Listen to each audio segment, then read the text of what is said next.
Good morning, LinkedIn friends, Value First Nation. Welcome to it's July 30th, beautiful Wednesday down here in the Woodlands, Texas. Here, as always, with my trusty AI collaborator who needs to unmute himself before he talks, Nico Lafakis. It'll get there. Thank you. Thank you so much, Chris.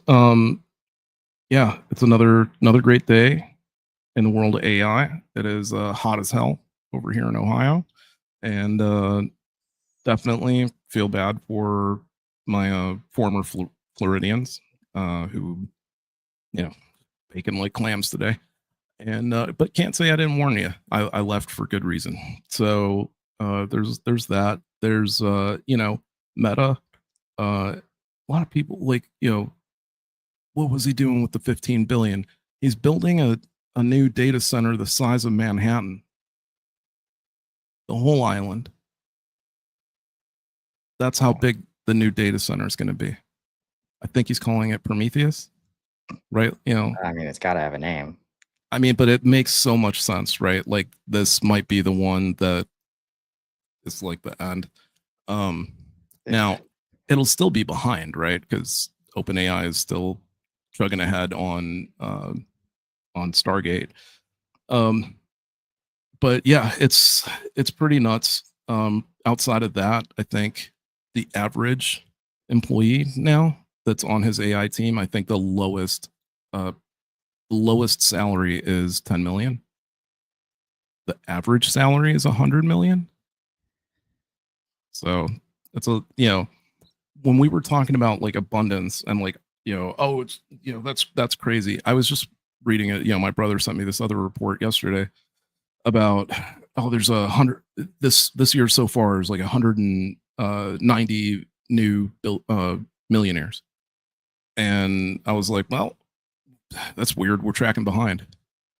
It was like, that doesn't make any sense. I'm like, last year we had almost 600 million, or like 600,000. I'm sorry, it was 190,000. Yeah, we had almost 600,000 people become millionaires last year.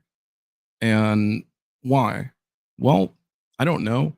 Practically every stock surrounding AI has seen well over 100% growth.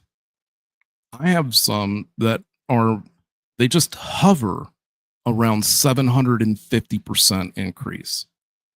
Like the average stock I'm in is, if I averaged it out, about 600% from where I first invested. Now, I'm not a millionaire, right?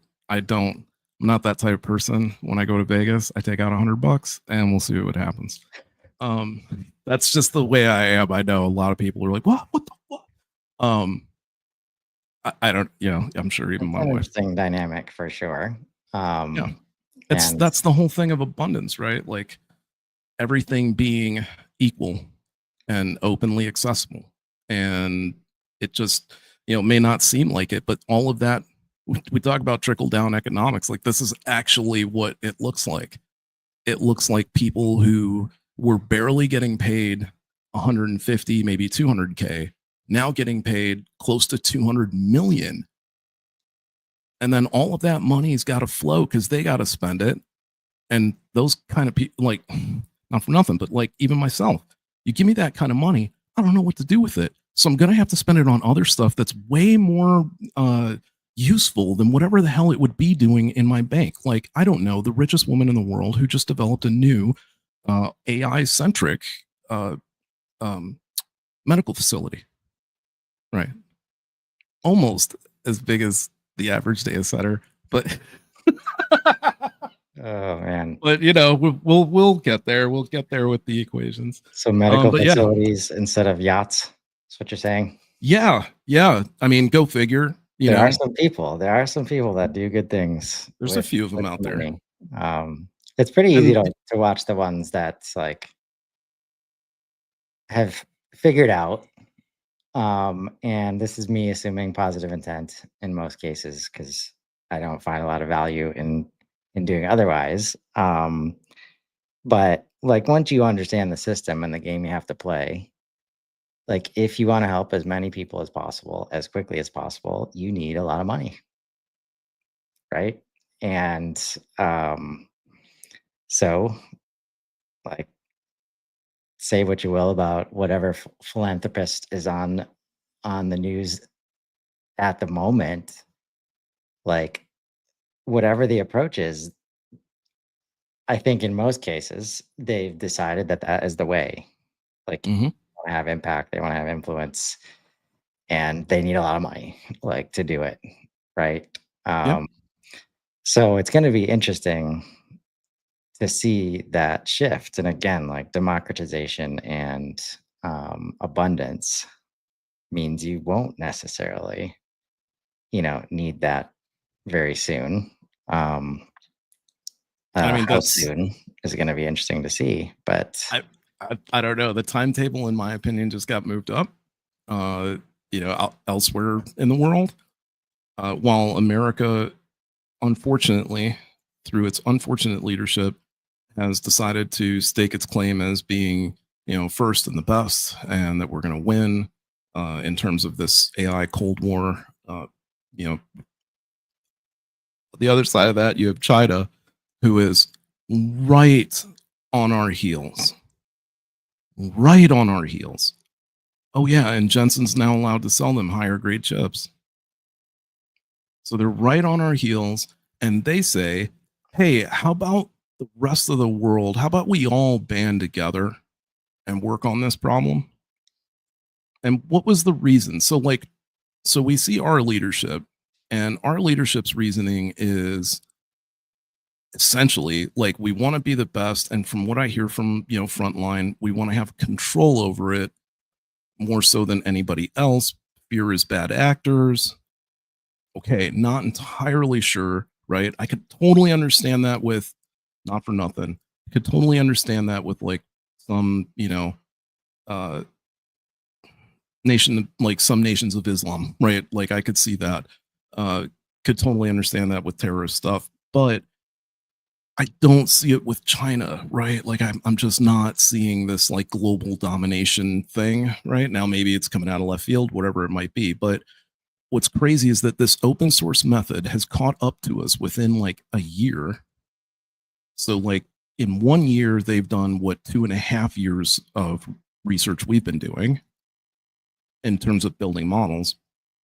Now they're going to pull in the resources of the rest of the world and share what they know with the rest of the world, which makes it a much greater pool to pull from, right? And at the same time, and that's because we're basically like sniping out their talent. No joke. We are paying. I don't know if you guys knew, there is such a thing as an O1 visa.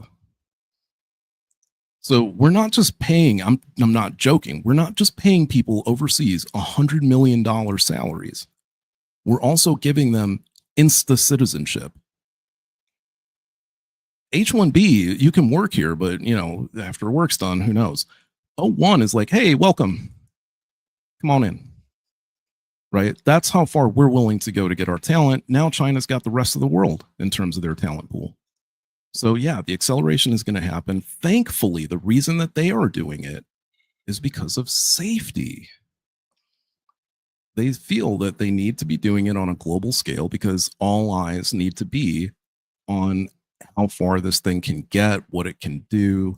And I say it because we're getting close to like one of the foundation models being at that level, if not already, and just in a closed system, more than likely.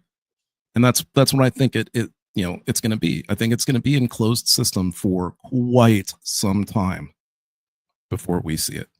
And I mean, like we might get model drops. We'll probably get 5, and it's going to be 5 for a bit. So I think we're going to see this like slowdown in the arc, and that's going to be because I mean Sam's always talked about 7 as being like the one, right?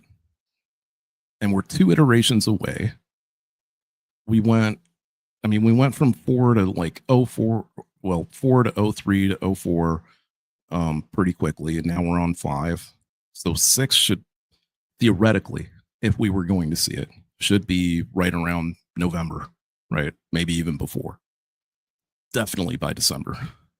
I can guarantee you we're not going to see it until like mid next year, maybe. Well, I think that Maybe early next any year, but gaps, probably mid next year. any gaps are going to come from like this space of like figuring out true public adoption and all the feedback. And that's going to relate to all the physical robots shipping and, Alexa being in homes and whatever device OpenAI like delivers.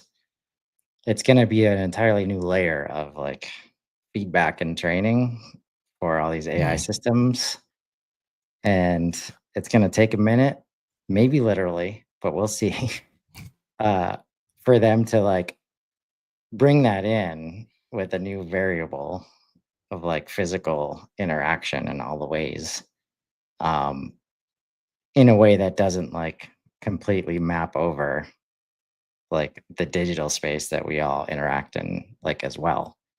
Mhm. Um, Maybe that's easy, maybe that needs to take time, probably not as much as we think it does, but this, because I'm assuming what you mean by the arc slowdown is just the intelligence like factor, like benchmark testing and all that stuff.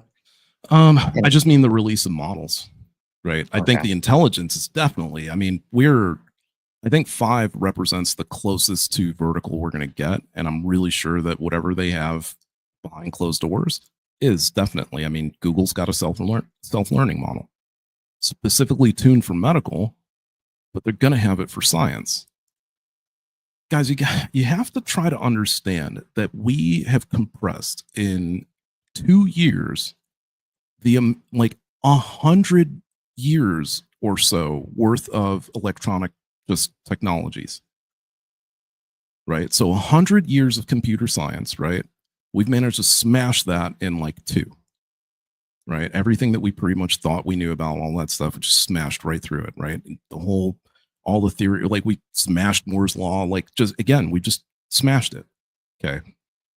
Once we get fully like recursive systems working and pushing forward, you're gonna see changes that like really, it's not even like, oh, gonna blow your mind. They're gonna be stuff that it's gonna be hard to even like fathom that it was possible, right? Or that it's even doing what it does. Um, and yeah, I think that's when it's like, hey, let's hold back a little bit from like public release. Like, I don't know that, you know, well, as we talk about bad it, actor issues, it's basically. almost um, like the next models, and this makes sense, right? Like the intelligence is almost at the vertical, and it's as intelligent as any human needs it to be, and it just doesn't have access to all the context usually. Um, but the next models probably relate more so to like the collaborative interface like Yeah. required, right? So the next Mm. like iteration of the device, right, is a change from just, pulling up GPT on your computer or phone. But then, the people working on stuff like Neuralink, like that level of interface. So I could easily see that being like 6 and 7 with like minor tweaks Oh yeah. to that new interface. But it's like making it easier and easier for humans and AI to work together. Um, because that's it right now. Like lack of time and lack of ability to click on all the things, uh, and set up all the projects and connect all the data in the systems. That's what's in the way. Like usually once I get to that part, like value happens like every time. Like it's just a matter of the setup and the usage Yep. is still software based and it's like it's clunky. Like it's just it's Mhm. not natural. That's why it had to be invented and developed over the past 30 years, and we still don't have great adoption rates, right? Like, all right, good try, SAS. Like, thank you for setting the foundation for AI, but we're moving on now. Um, Mhm. And I mean, that's been like the talk lately is that interface is changing. The way you interact is changing. Comet is a really great example of that. So you have like Comet release, you have OpenAI discussing building a browser, you have Apple desperately trying to build something into Safari. Opera announces its new browser release, and Microsoft actually bites the bullet and makes Copilot available for free on Edge. So everybody has to compete. Oh, and I mean, here's the fun part: Gemini's been on Chrome for a minute, not in the same way as everybody else, but the Gemini assistant was actually there, at least on my browser, about a week after launch. It still doesn't do half the shit that they said it was going to do by this point in the year. So again, while I love Google, but the point is, like, it's all getting there faster. You're interacting with everything differently. And to that point, we've got the release yesterday. Big news. Big news from Dharmesh. Now, it's not just deep researching with your HubSpot instance. It's not just MCPing to your HubSpot instance, because that was a little difficult. That wasn't for everybody. Now it's just a straight connector. So just like you added your Gmail, just like you added your calendar, just like you added Stripe, all of those connectors, now you just click connect. Public app connects to your portal, and now you just talk to your data. Yeah. And this is where the interfacing comes in, like, and the different systems between ChatGPT and Claude. Like, Claude invented MCP, or Anthropic created MCP. So that has been going a lot smoother to be able to set that up, but it's restricted to Claude desktop application, right? They've started coming out with connectors that some are for web app, some are for desktop only. And so I've been accessing HubSpot through the desktop app, which meant I couldn't do it on my phone, right? Now the connector's here, and I've got it on my phone now, right? I don't have all the APIs. I don't have the same scope. Like, the scope is different, but again, it's baby steps, right? As they release these new, basically into this new wild, it's just like the mobile app, like figuring out how people are going to use it. And it's just a different experience. Like, you don't just open up the masses so that people are just constantly like accessing the deepest recesses of your HubSpot portal. Right. It's a lot easier to lose a phone than it is like a desktop computer. So I'm sure there's lots of reasons that they start out this way. And then GPT on the other side. So you have this convergence because the first connector for GPT was deep research only. And then this week, it's like, okay, now it doesn't have to be deep research. You can just ask it for the regular stuff too, right? In the same week. And that's this convergence that we're talking about, like making it easier and easier. But guess what? The data still needs to be in HubSpot. Like, if it's in spreadsheets, which, by the way, HubSpot's making it a lot easier to just bring in the spreadsheet, like, without even structuring any of the data, like inside of HubSpot. Like Ops Hub, they are creating the space where it's like literally just connect it with, like, however you can. Just let this system see it so that you can leverage AI. I gotta ask you a question. Sure. Because you're in the material science business. Not that this is like direct. Well, it is. It's not directly relative, but it's the same thing in which they're selling parts to to various companies, right? And what I heard that I could not believe, this was on a client call. I could not believe, man. Like, it took me a minute. They have two sales reps who happen to be their best sales reps. But these two people, I guess they're like 70. I don't know. Something, right? Sounds accurate. I think they come from like they just come straight from Glengarry, Glen Ross. they carry legal pad and they just write it all down. I about lost it. I was just like, that doesn't even compute in my head. Like, how are you getting that into the CRM? And there's, nothing, no, like, and the stubbornness that was surrounding it, because I was like, well, okay, fine. You want to do it that way. Why don't we just create a templated sheet that you guys just print out? They'll fill it out. It's still, they write in it. They just have to write in boxes. And it's, so long as they write in the boxes, we can OCR that shit and pull it right into HubSpot, right? No, they don't want to do that either. Yeah. Welcome to my world, bro. You know what my suggestion is, though? And here's the one where, like, this is where it is. This is where you're going to see this happening. These are the cases where you're going to see this happening. Replace them. Find new people. Take the hit.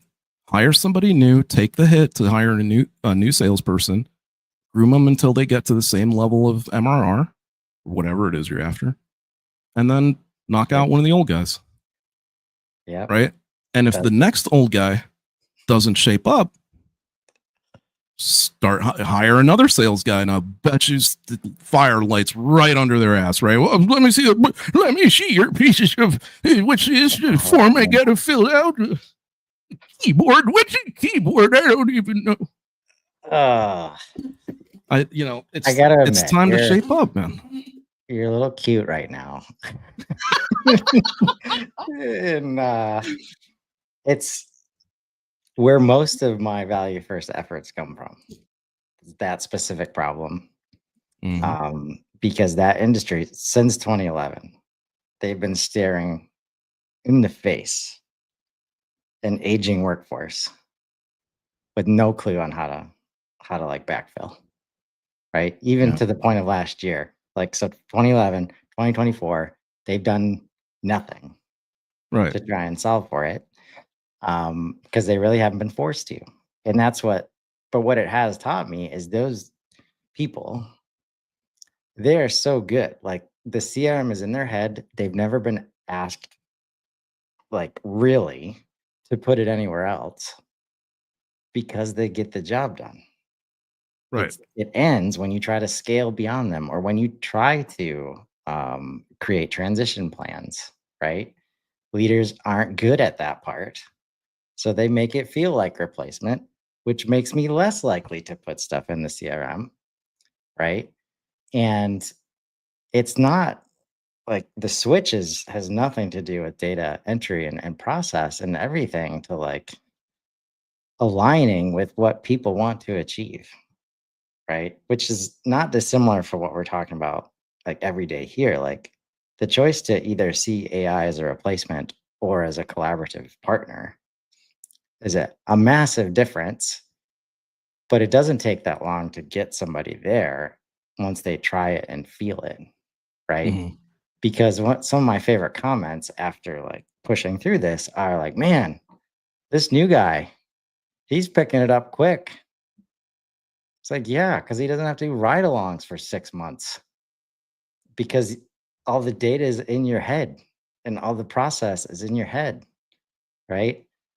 And what I found is this is where like the ROI conversation around CRM is awful, in terms of like, they don't want to save time. They will do as many clicks, calls, miles, if they know what the results are going to be. They will go through an immense amount of pain if they know their process works and they hit their numbers and often exceed their numbers. But okay, here's where the difference comes in, though. These guys are, right? They are, like, it is sort of that case of like what they're doing works and they're hitting the right numbers. So like, what's the point and all that kind of stuff. The problem is they don't want to change what they do, right? They don't see the value in doing it. So the reason I'm saying it is not like, yeah, you were right to stop me there, because it's not wholesale. Okay. This case in particular, the reason I said that was because they know it's better.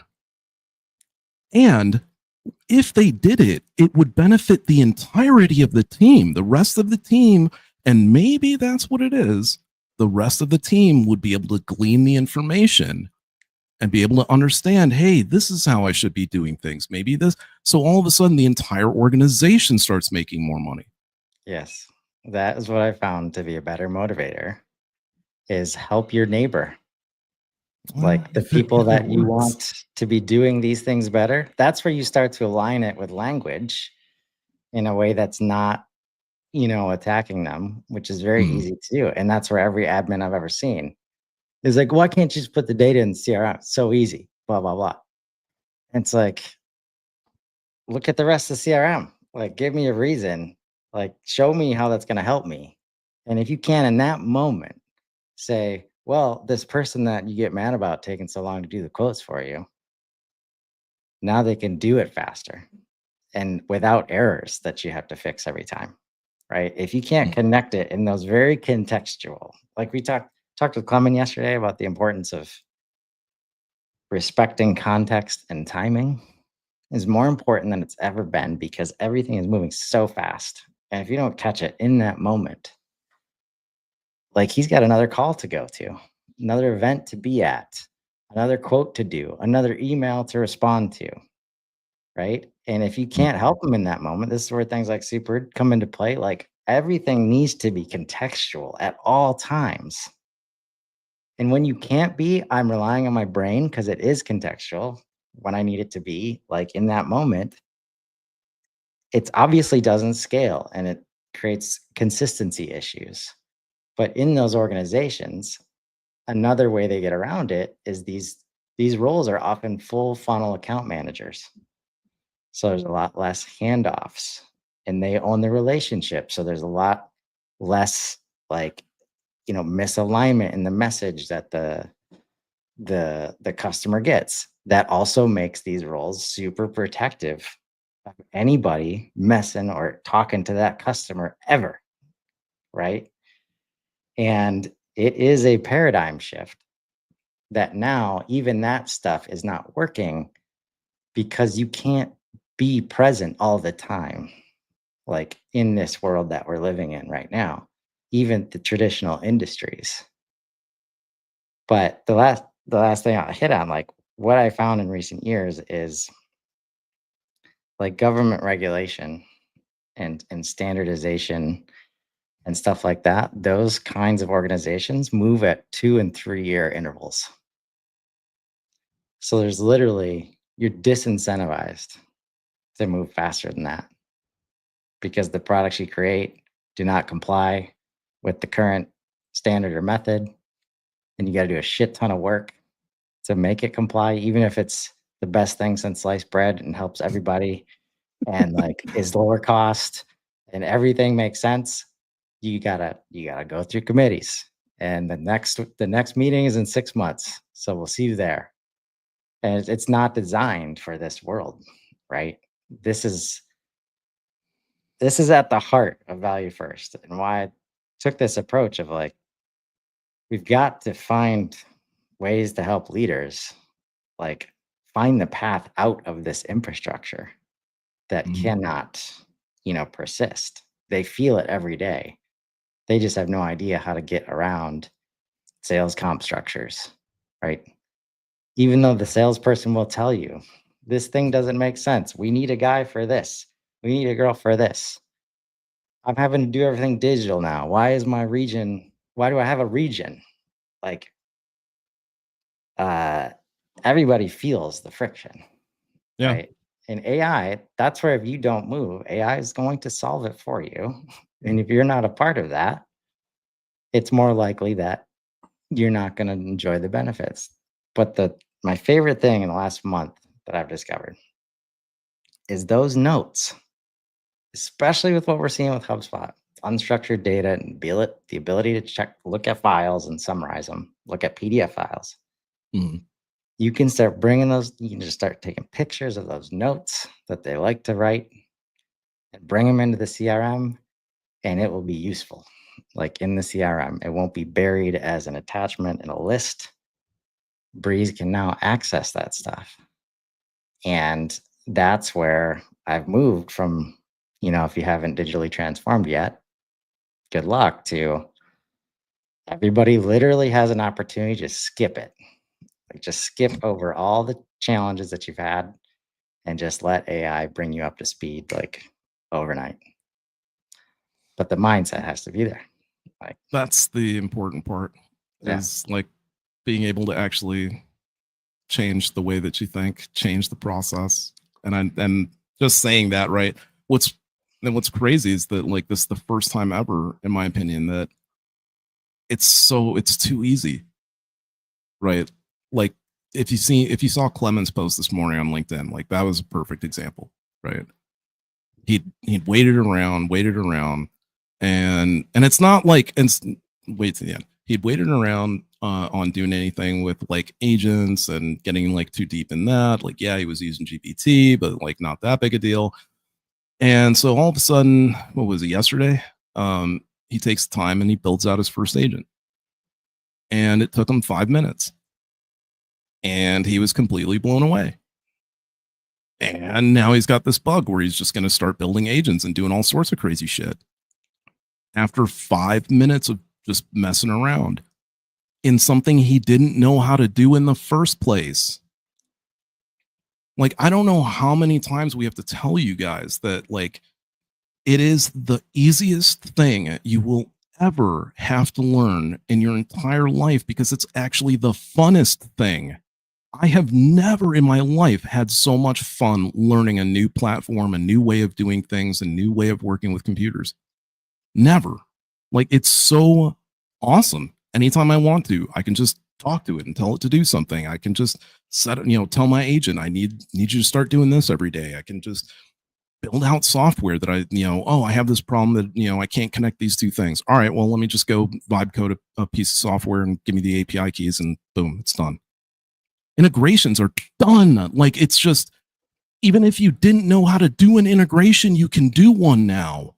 If you didn't know how to host an integration to connect two pieces of software, you do now. And it's super easy.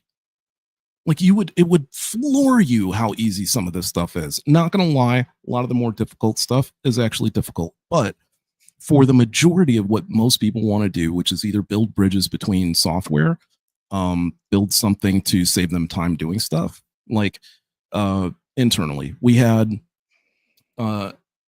oh my gosh, I didn't even see, we're way over on time. Sorry, but yes, good. just get into it. We'll wrap Guys. there. And if you want more info about what your job might look like if AI is doing all this stuff, I just made a post about the problem with the word admin and consultant, and nobody knows what that does. Created some articles around architects, coaches, and educators. There is a place for you. It's just not building and fixing stuff anymore, folks. So we'll be here tomorrow to help you, continue helping you on that journey, and hopefully bring you over and have some fun with us. Until next time, have a great day, everybody. Thanks, Nico. See you guys.